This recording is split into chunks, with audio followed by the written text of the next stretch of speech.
The ultimatum. The holographic display flickered in the dim light of Earth's Strategic Command Center, casting an ethereal blue glow across Admiral Sarah Chen's face. Her dark eyes narrowed as she studied the rotating image of the consortium vessel hanging in high orbit, sleek, crystalline, and utterly alien. After 6 months of first contact protocols and preliminary discussions, the Consortium of Advanced Species had finally sent their formal trade proposal. Something about it made her skin crawl. "Play it again, Marcus," she commanded, her voice steady despite the tension knotting her shoulders. Dr. Marcus Rivera, Earth's leading xenolinguist and first contact specialist, nodded and reactivated the recorded message. The alien diplomat's form materialized, tall, angular, with iridescent scales that shifted colors as it moved. Esteemed leaders of Earth, the translation matrix rendered in smooth tones, the consortium extends its most generous offer of partnership. Our trade networks span 17 sectors, encompassing over 300 worlds. Your species has shown remarkable potential. Sarah didn't miss the slight pause, the careful choice of words. Neither did Marcus, judging by the way his pen tapped against his notepad, an old habit from his academic days. In exchange for exclusive rights to establish trading posts in your system and priority access to your mineral resources, we offer membership in the consortium's economic alliance. Our technology, our protection, our markets, all would be open to humanity. The alien scales rippled in what their cultural briefings identified as a gesture of beneficence. We await your response within one standard cycle. Choose wisely. The hologram faded, leaving the room in contemplative silence. They're lying. Marcus didn't look up from his notes. The linguistic patterns, the subtle shifts in scale coloration. They're holding something back. Something big. Sarah walked to the wall of monitors displaying real-time data from Earth's defensive grid. I know. The question is what? She gestured to a series of anomalous readings. These energy signatures from their diplomatic gifts, they're not decorative artifacts. They're surveillance devices, sophisticated ones. That's not all.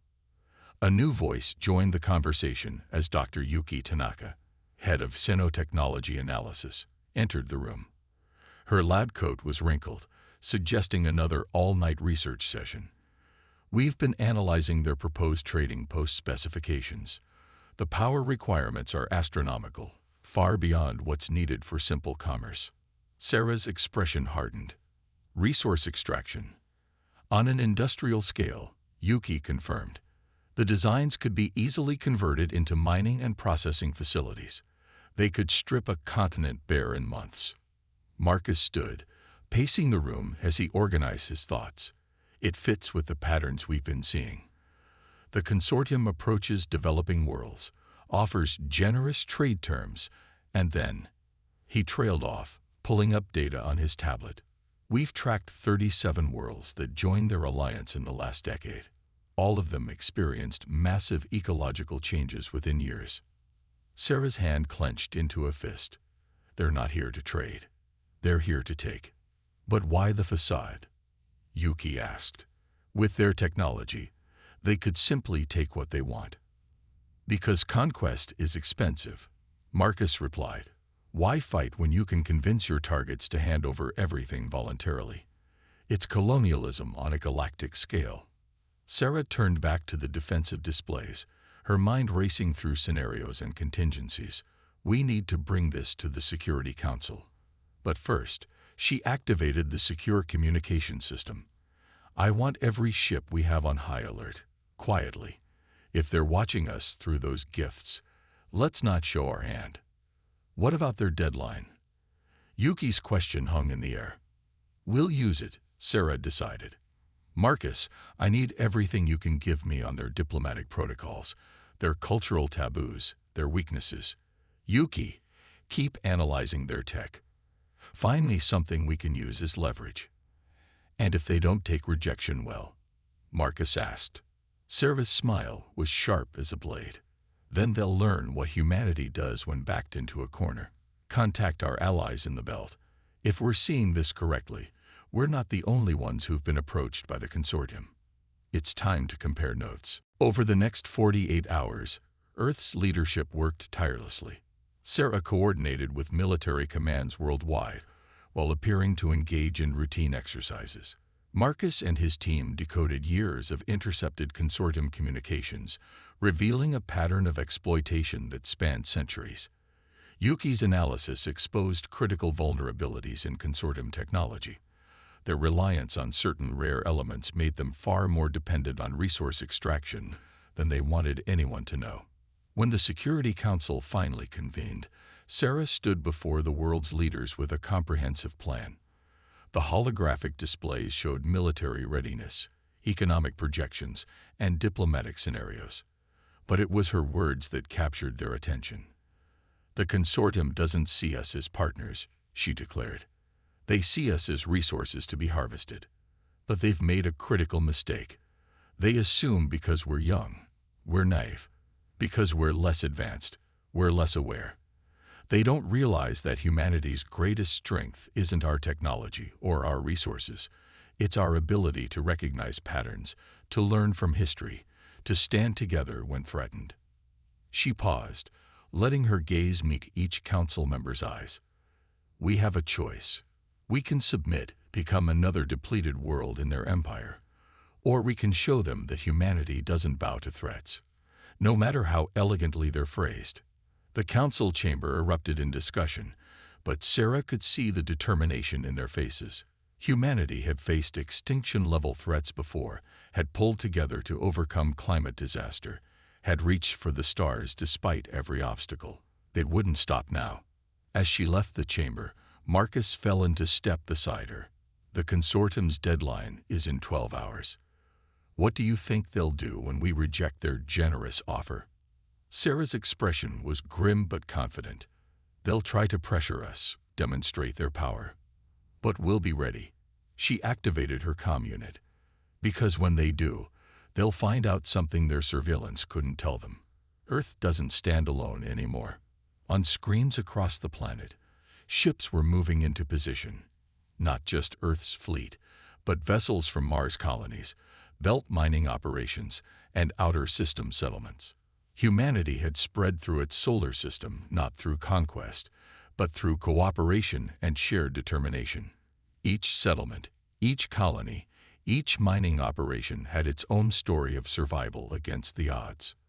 The consortium was about to learn that humanity's strength wasn't in its weapons or resources, but in its unwavering spirit and its ability to stand united against those who would try to subjugate it. As the deadline approached, Sarah stood in the command center, watching the consortium vessel gleam in orbit. They thought they were dealing with a simple, isolated species. They were about to discover just how wrong they were. "Send the response," she ordered. The message was brief, clear, and would change the course of human history. "The people of Earth have considered your proposal. We decline. We are open to discussing genuine trade relations between equals. We are not open to exploitation. Choose your next move carefully."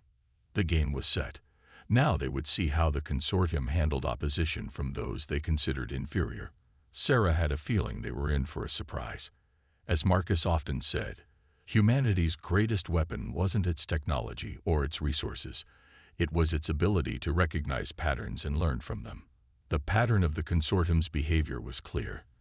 But so was humanity's pattern of overcoming those who underestimated it. The real question wasn't whether Earth would survive this confrontation. The question was how many other worlds would be inspired to stand up once they saw it could be done. Sarah smiled as the message transmitted. The consortium thought they were dealing with a simple diplomatic negotiation. They were about to find themselves in the middle of a revolution. Hidden agendas. The consortium's response came not with weapons, but with silence. 3 days of it. Admiral Sarah Chen stood in the newly established war room beneath Geneva, watching as analysts processed data streams from across human space. The massive holographic display showed hundreds of commercial vessels suddenly changing course, all heading away from Earth's trading routes.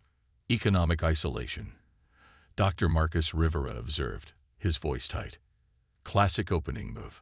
They're not as subtle as they think, Sarah replied, gesturing to a cluster of data points. Look at these shipping manifests. Every diverted vessel is carrying essential industrial materials.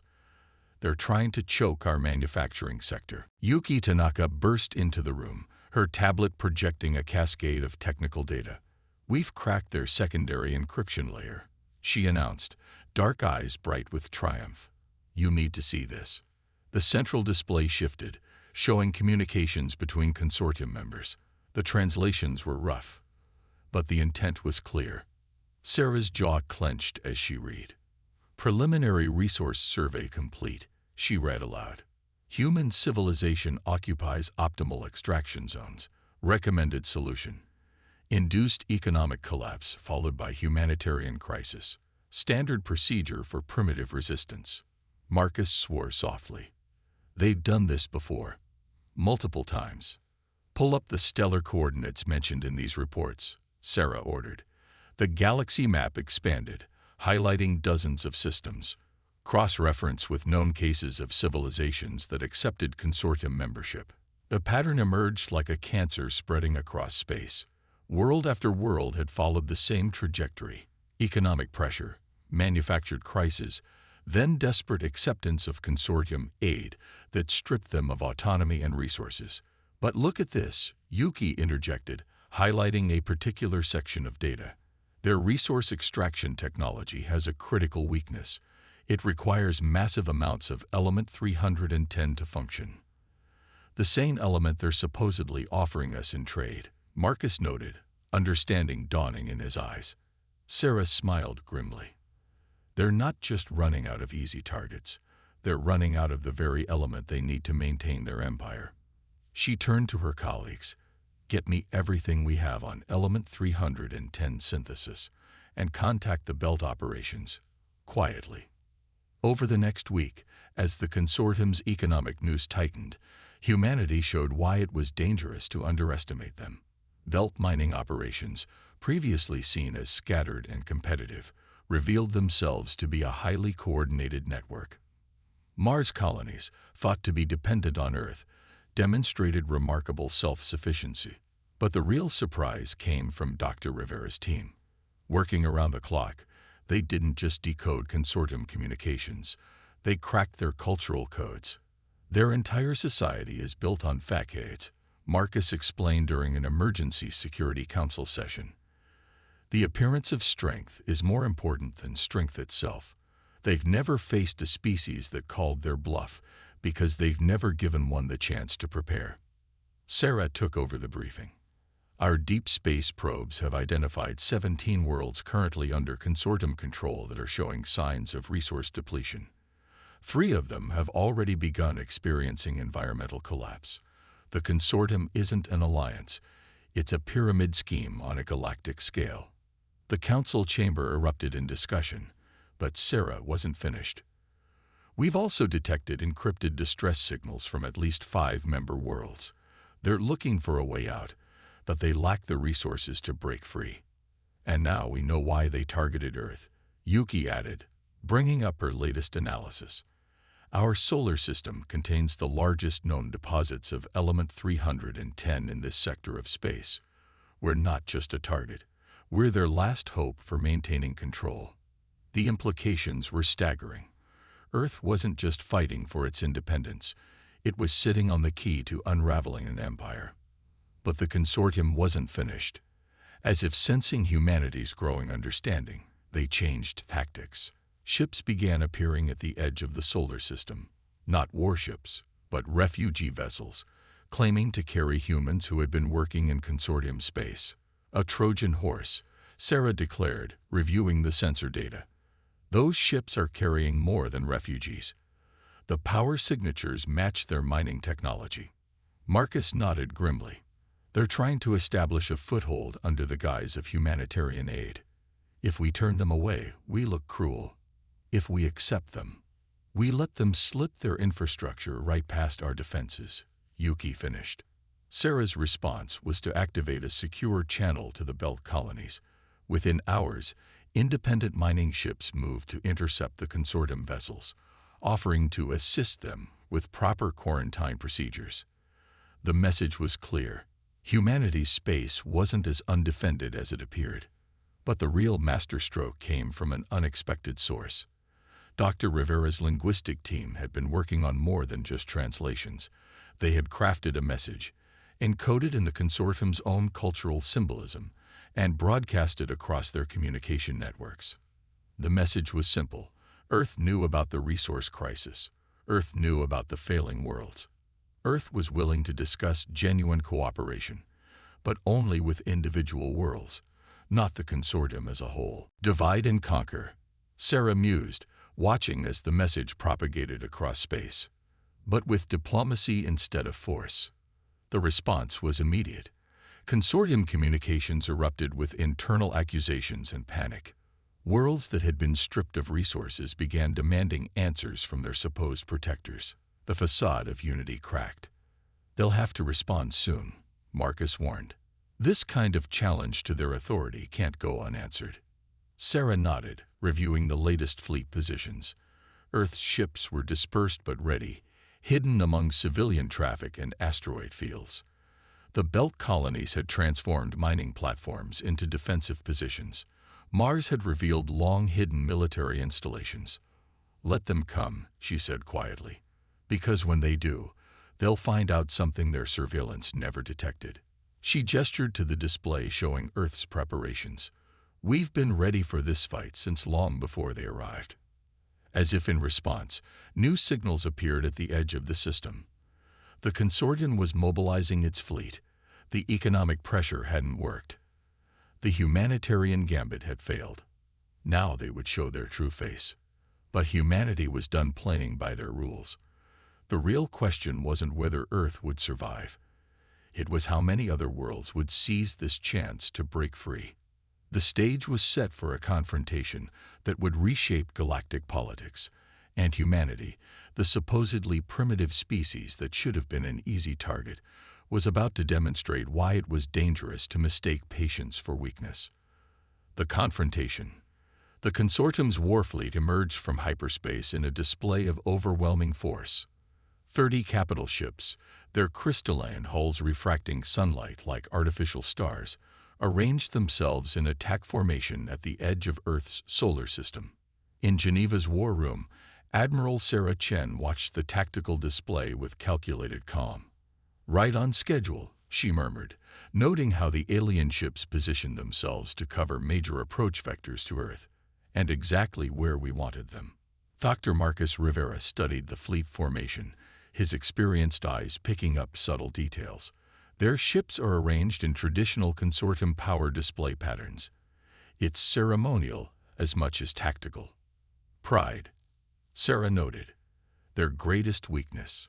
She opened a channel to all Earth Defense Forces. Execute Operation Shadowweb. Maintain emissions control until my mark. Across the solar system, humanity's response began. Not with a charge or a retreat, but with silence. Mining ships powered down. Orbital platforms went dark. To any observer, it appeared Earth's forces were falling back in disarray. The consortium's command ship broadcast its message across all frequencies, their translator making no attempt to hide the contempt in their voice. Your resistance is noted, humanity. Your attempts at division have not gone unnoticed. Submit now, or watch your economy collapse as we quarantine your entire system. Sarah nodded to Marcus, who had spent weeks preparing for this moment. He stepped forward, activating the special communication protocols his team had developed. Honored consortium representatives, he began, using their own formal patterns against them. We accept your invitation to discuss terms. As per Consortium Protocol 7249, regarding disputes between sovereign entities, we request a direct counsel. Through the view screen, they could see the slight hesitation in the alien commander's posture. Marcus had invoked an ancient consortium law that few remembered, one that required face-to-face negotiations before any military action could be taken against a potential member world. They can't refuse without violating their own most sacred protocols, Marcus explained quietly to Sarah. And they can't risk that, not with so many of their member worlds watching. The alien commander's scales shifted through colors of agitation before settling. Granted, you may send 3 representatives to our command vessel. Sarah's smile was sharp. Actually, according to the full text of Protocol 7249, negotiations must take place on neutral ground. We propose the abandoned mining station at Lagrange Point 4, unless, of course, the consortium wishes to formally reject its own founding principles. The trap was elegant in its simplicity. Either the consortium followed their own rules, moving to a location of Earth's choosing, or they admitted their laws were merely convenient fictions. Hours later, Sarah found herself walking through the restored mining station alongside Marcus and Yuki. The station had been abandoned months ago as part of their preparations, but not before being thoroughly modified for this exact scenario. The consortium delegation waited in the main chamber, 3 tall, crystalline beings whose scales rippled with barely contained anger. Their leader, introducing himself as High Commander Zix, wasted no time with pleasantries. "Your defiance ends today," he declared. "Our sensors show your forces retreating. Your colonies are defenseless. Accept our terms now, and we may show leniency." Sarah stepped forward, her uniform pristine, her bearing unflinching. "Before we proceed, we have a presentation. Dr. Tanaka." Yuki activated a holographic display that filled the chamber.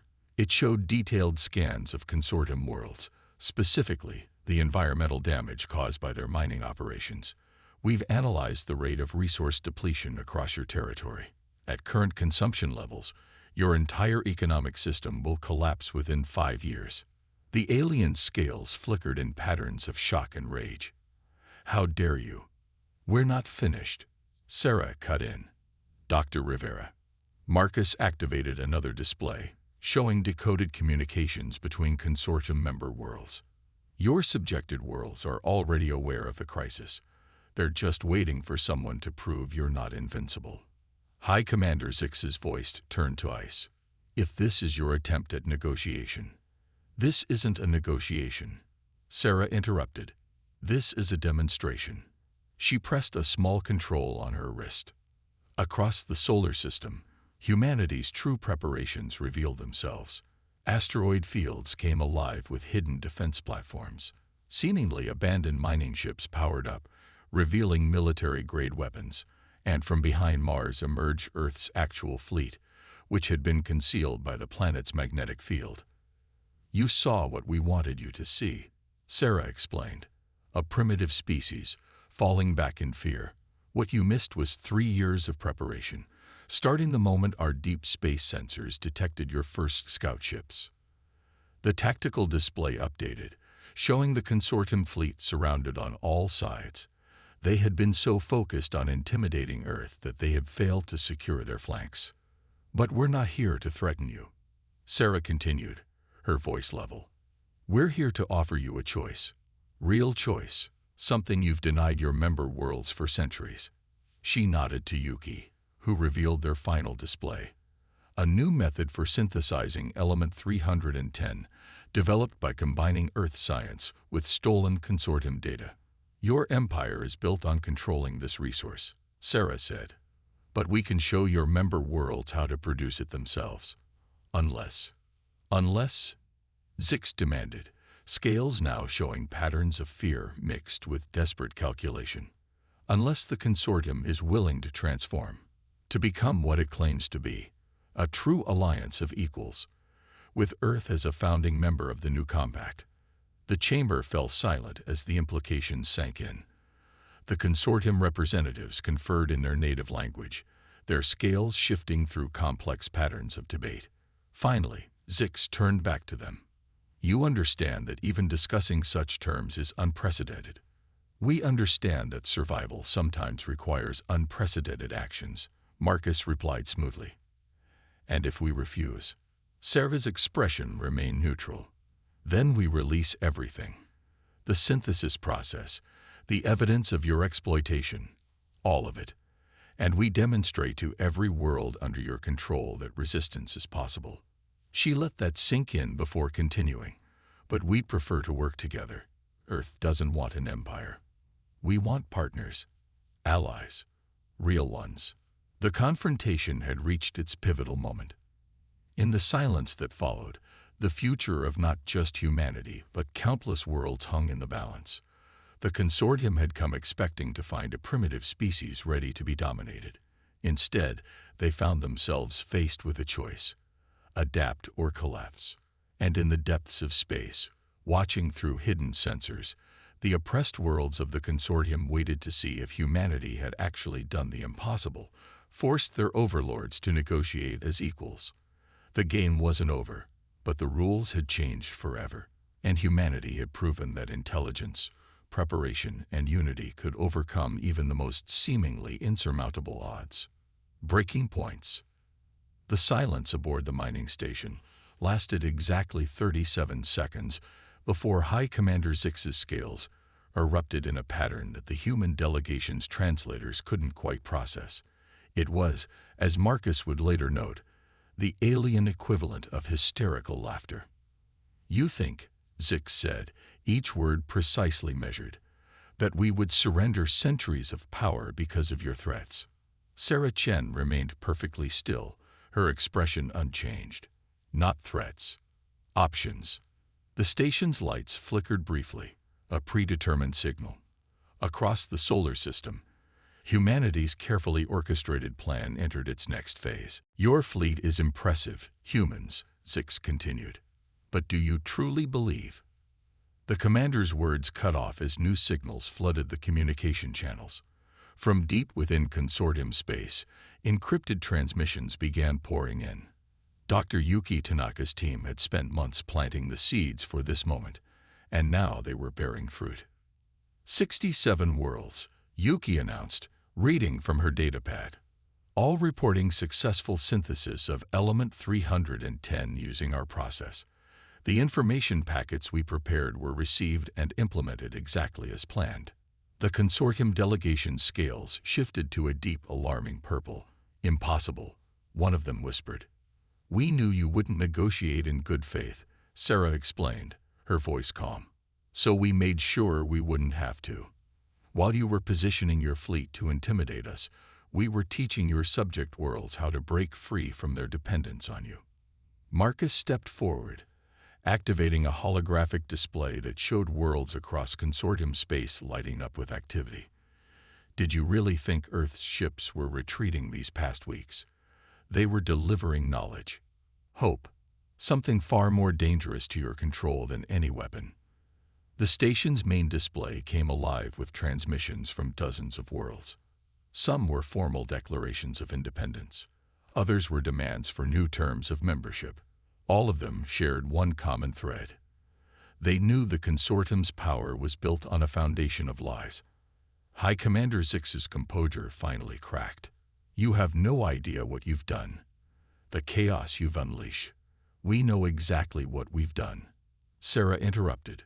"We've given people a choice, something you've spent centuries making sure they never had."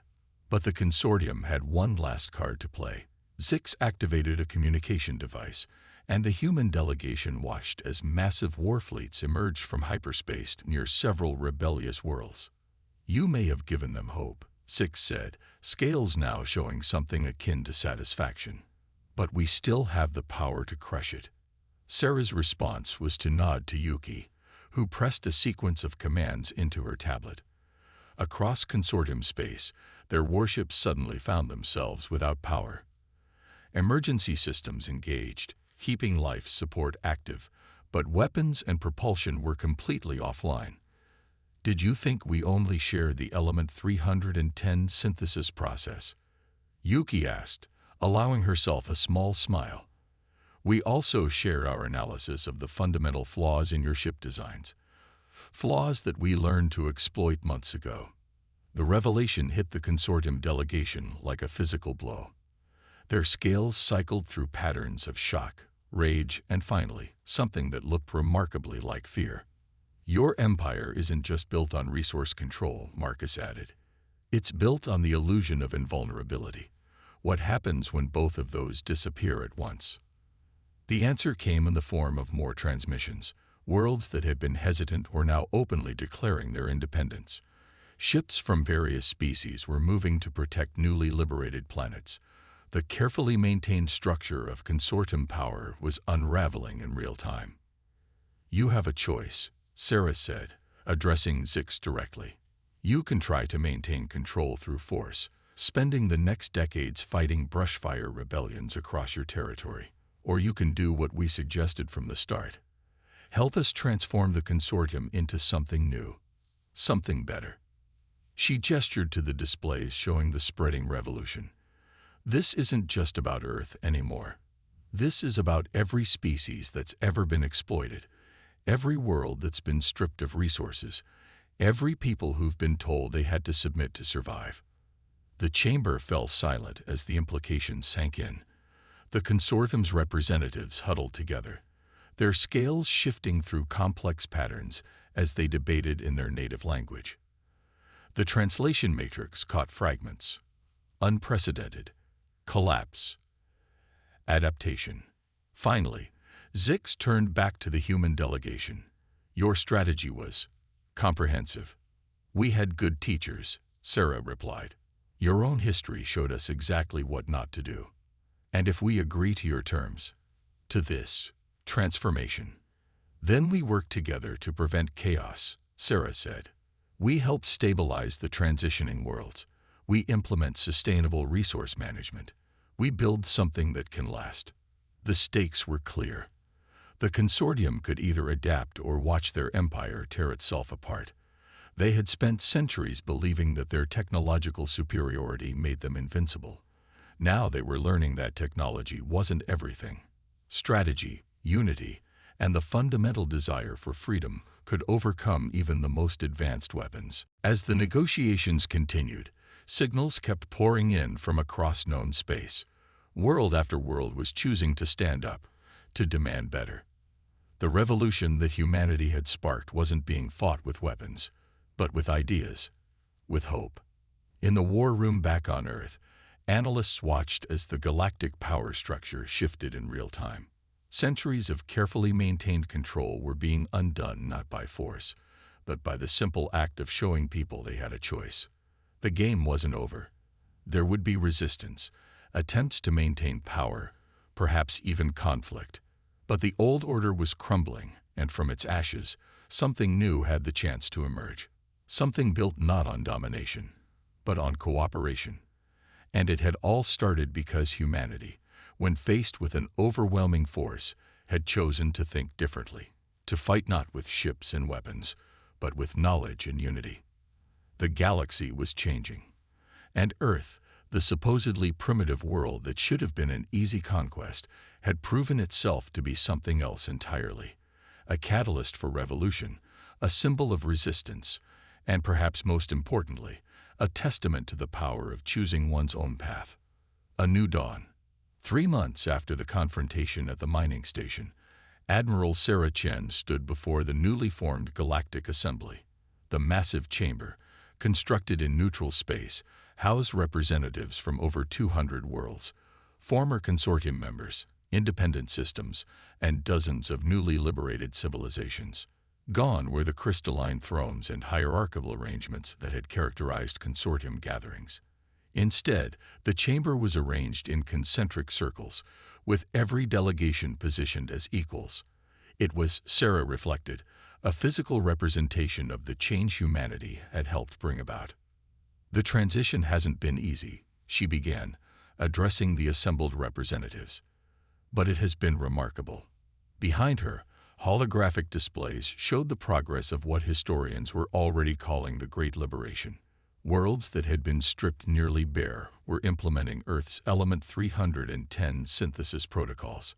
Former consortium mining operations were being converted into restoration projects. Trade routes that had once served only the elite were now open to all.